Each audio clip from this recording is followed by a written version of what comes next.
शिवाय दोहरावेली, नमः शिवाय दोहरावेली। करेली सावन में सेवा हो जाले खुश महादेवा हो।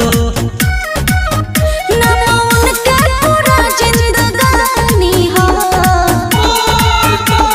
सब जनी राजा के रानी हो, हमार वाली शिव के दीवानी हो। सब जनी राजा के रानी हो, हमार वाली शिव के दीवानी हो। हमार वाली शिव के, हमार वाली शिव के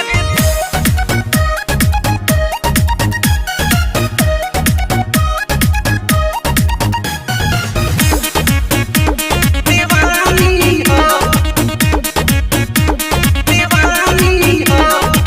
करेली पूजा कैलाशी के, शिव शंभु अभिनाशी के, शिव शंभु अभिनाशी के। लागल बा भोला से लगन हो, एही से रहतारी मगन हो।